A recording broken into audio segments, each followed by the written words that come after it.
वृषभ लगन या वृषभ वाले लोग कैसे होते हैं? ऐसे लोग मेहनती होते हैं। चूंकि इसका जो प्रतीक चिन्ह है बैल है, तो बैल को आप देखते हुए किसी खेत वगैरह में जाते हैं तो कितना मेहनत करते हैं, तो मेहनती ऐसे लोग होते हैं।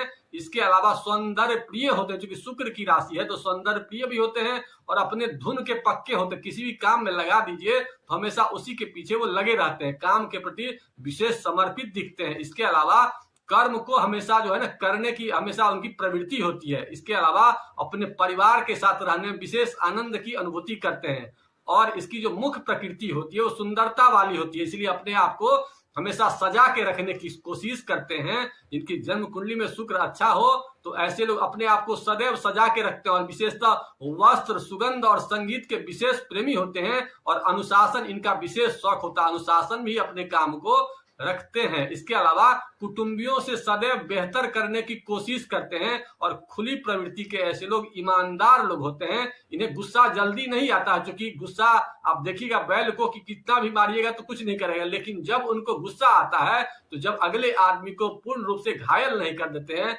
तब तक इनको मानसिक संतुष्टि नहीं मिल पाती है। तो अतः वृषभ वाले लग्न वाले लोग या वृषभ राशि वाले लोग से पंगा जल्दी नहीं लिया कीजिए, क्योंकि इनको जल्दी गुस्सा नहीं आता है। लेकिन जब गुस्सा आता है तो ऐसे लोग बहुत ही गुस्से में आक्रामक हो जाते हैं और इनका जो विशेष शौक होता है वो दावत खाना, क्योंकि शुक्र को भोजन बहुत प्रिय होता है तो दावत खाना इनका विशेष शौक होता है और मिष्टान इनका अति प्रिय होता है। ज्यादातर लोगों के जिनके कुंडली में शुक्र अच्छे होते हैं तो मिष्टान ज्यादा प्रिय होते हैं। और साथ साथ इनका जो भाग्योदय होता है वो बहुत जल्द तो नहीं होता है, लेकिन भाग्योदय प्रायः एकाएक हो जाता है। कब होगा इसका कहना तो बहुत मुश्किल है, कुंडली के हर एक ग्रह को देखने के बाद इसका वर्णन किया जा सकता है, लेकिन भाग्योदय इनका एकाएक होता है। अब इनके कुंडली के प्रमुख ग्रहों की चर्चा करते हैं कि इनका जो मुख्य ग्रह कुंडली में होता है वो शुक्र होता है।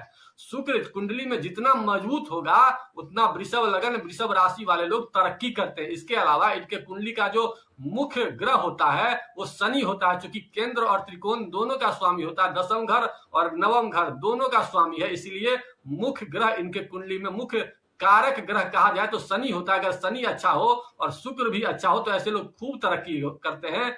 और इनका जो एक और मुख्य ग्रह होता है बुध होता है, तो शुक्र, शनि और बुध ये तीनों आपस में मित्र हैं, तो इन तीनों की अगर कुंडली में अच्छी स्थिति होगी तो ऐसे लोग खूब तरक्की करते हैं।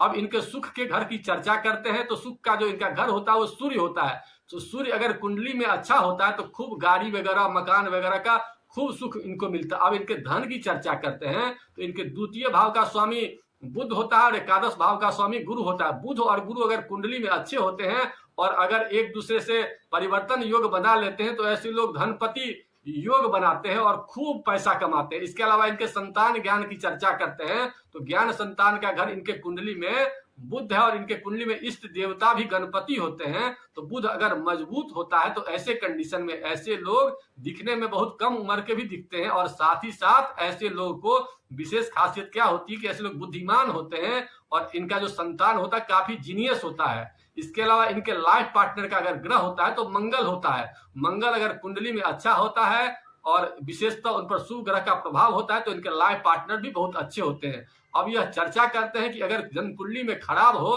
तो हम लोग ऐसा क्या करें कि वृषभ लगन के लोग तरक्की करें। तो इसकी जानकारी को देने से पहले आप लोगों से एक नम्र निवेदन करना चाहूंगा कि अगर आप लोगों ने अब तक हमारे चैनल को सब्सक्राइब नहीं किया है तो कर लीजिए। बात करते हैं कि शुक्र को मजबूत करने के लिए, मुख्य ग्रह को मजबूत करने के लिए या कुंडली में भाग्यश को मजबूत करने के लिए हम लोग क्या क्या करें कि इनका जिंदगी अच्छा हो। तो सबसे पहले अपनी जिंदगी में अनुशासन को लाने की कोशिश करिए और अपने शरीर में वैसा चीज करिए जिससे शरीर में शुक्राणु की मात्रा बढ़े। वैसे चीज का प्रयोग करिए जो सफेद हो, विशेषतः साबूदाना, मखाना, कच्चा पनीर, इसका विशेष प्रयोग कीजिए। एलोवेरा भी प्रयोग करेंगे तो इससे भी शुक्र अच्छा होगा। इसके साथ ही साथ अगर आप दही का भी प्रयोग करेंगे दिन में तो इससे भी आपका शुक्र अच्छा होगा। और विशेषतः अगर महिलाओं का सम्मान करेंगे, अपनी पत्नी का सम्मान करेंगे तो शुक्र जनित जितनी भी समस्याएं हैं उन सब समस्याओं का समापन होगा। और महिला जो विशेषतः अत्यधिक सुंदर होती है उनके आशीर्वाद लेने से आप देखेंगे कि बहुत जल्द आपके शुक्र अच्छे हो रहे हैं। इसके अलावा ऐसी महिलाएं जो विधवा हो चुकी हैं उनकी भी सेवा करने से आपको विशेष तरक्की की संभावना होगी। और वस्त्र अगर आप साफ सुथरा पहनते हैं, चमकीला पहनते हैं तो आप देखेंगे, और साथ साथ अगर सुगंध उस पर लगाते हैं तो इससे भी आपका भाग्योदय होगा। साथ ही साथ अब आपको 2-3 चीज की और जानकारी दे देते हैं कि शुक्र को मजबूत करने के लिए अपने शरीर में वीर्य को हमेशा बचा करके रखिएगा। तो ऐसे में आप देखेंगे कि शुक्र आपका अच्छा हो रहा है। इसके साथ साथ 2-3 चीज और ध्यान में रखिए कि शुक्र को मजबूत करने के लिए हमेशा ये ध्यान रखिए कि रात को कम जगने का प्रयास कीजिए और हमेशा अपने जो भी आपके लाइफ पार्टनर हैं उनसे बहुत मधुर संबंध बनाने का प्रयास करिए। इन सब बातों को अगर आप करने लगेंगे तो आप देखेंगे कि शुक्र जन जितनी समस्याएं हैं उन सब समस्याओं का समापन हो रहा है। और आपको अपने भाग्य को मजबूत करने के लिए शनि को मजबूत करना होगा। और शनि को मजबूत करने के लिए केवल 2-3 उपाय करना है कि अपने बॉडी में आयरन की मात्रा को बढ़ाइए और देर रात मत जगिए। ऐसा करेंगे तो शुक्र जनित और शनि जनित जितनी भी समस्याएं हैं उन सब समस्याओं का समापन होगा। और किसी विशेष प्रकार की समस्या हो तो भगवान गणपति आपके इष्ट देव हैं, गणपति की खूब आराधना कीजिए। उनके मंत्र ओम बुम बुद्धाय नमः स्वाहा या ओम गंग गणपते नमः स्वाहा का मानसिक जप कीजिए। ऐसा करेंगे तो आप देखेंगे बहुत जल्द आपकी परेशानी दूर हो रही है। और कुंडली में अगर शनि की दशा हो, बुध की दशा हो, शुक्र की दशा हो तो ऐसे में आपकी तरक्की की संभावना ज्यादा होगी। अगर उस पर पाप प्रभाव होगा तो पाप प्रभाव वाले ग्रह का विशेष रूप से आप उपाय कर लिया कीजिए। आप देखेंगे बहुत जल्द आपको अपनी जिंदगी में अच्छे परिवर्तन दिखने को मिलेंगे। इन्हीं बातों के साथ आज के एपिसोड को यही समाप्त करते हैं। अगर आप लोग को पोस्ट अच्छा लगा तो लाइक करिए और किसी प्रकार की शंका हो, किसी प्रकार के मन में क्वेश्चन हो तो उसे कमेंट बॉक्स में लिखिए। मैं उन समस्या का समाधान देने की कोशिश करूंगा। इन्हीं बातों के साथ आज के एपिसोड को यही समाप्त करते हैं। आप लोगों ने वीडियो देखा इसके लिए बहुत बहुत धन्यवाद। ओम नमः शिवाय।